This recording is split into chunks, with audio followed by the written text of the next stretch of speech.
Hey, Class 10 students. All right, today we're tackling a super important question from the Age of Industrialization, one that's a big deal for your exams. As all these factories started popping up across India, where on earth did the workers come from? Let's get into it. Okay, so here's our game plan. First, we're going to follow the workers on their journey from their villages. Then we'll meet this really powerful guy called the jobber. You'll want to remember him.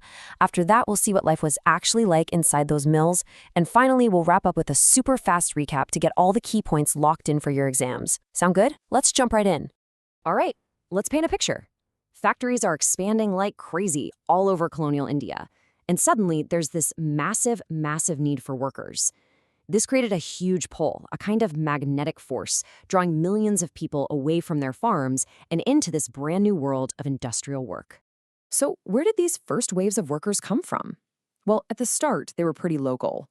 For example, in the Bombay cotton mills, more than half of the workers came from just one nearby district, Ratnagiri.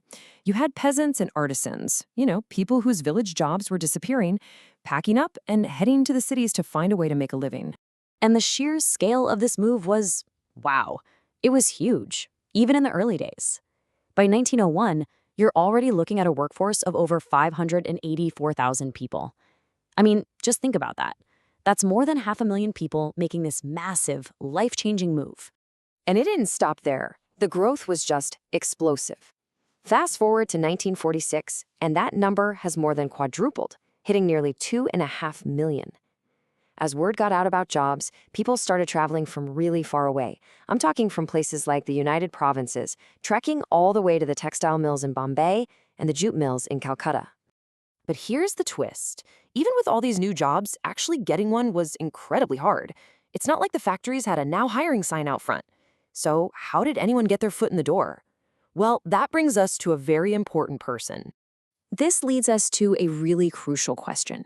And it's one you definitely need to know for your exams. Who was the gatekeeper? Who was the link, the middleman, connecting all these people who were desperate for work with the mills that needed them? The answer is this guy, the jobber. Basically, industrialists would pick an old, trusted worker and give them the job of finding new people. And this person, the jobber, well, he became way more than just an employee. He became a person with serious authority and power in the community. See, the jobber's role was huge. He'd go back to his own village and bring people he knew. He wouldn't just find them a job. He'd guarantee it. He'd help them find a place to live in the city, and he'd even lend them money if they were in trouble.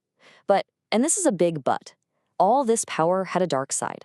The jobbers started demanding money and gifts in return for their help. They pretty much ended up controlling every single part of a worker's life. Okay, so we've talked about the system, the numbers, the jobber, but what did it all mean for the actual people? What was the human cost? Let's hear from some people who lived through it to get a sense of what life was really like. Listen to this from Vasant Parker, a guy who used to be a mill worker himself.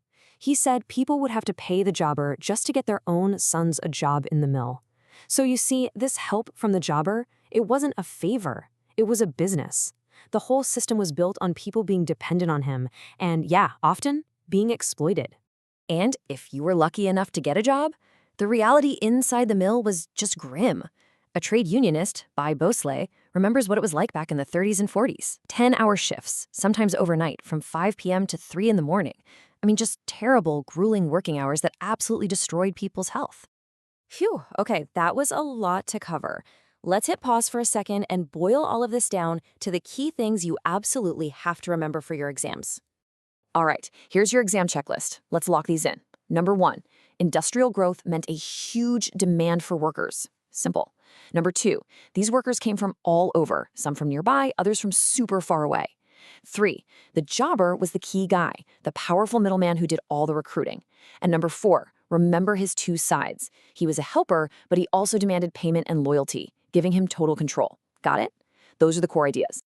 So, if this explainer helped you get a better grip on the topic, do us a favor and hit that like button, share it with your friends, and tell us what you think down in the comments. We love hearing from you. And hey, for more of these explainers designed to break down tough subjects and get you totally exam ready, make sure you subscribe to the A1 Institute YouTube channel. And remember, we're here to help you ace those exams. If you need more detailed notes, some extra guidance, or you're curious about our courses, please get in touch with us at A1 Institute. You can find all the ways to contact us, including our phone number, right there in the description below this explainer. Keep up the awesome work, and be sure to watch our other explainers that cover the rest of this chapter so you get the complete story.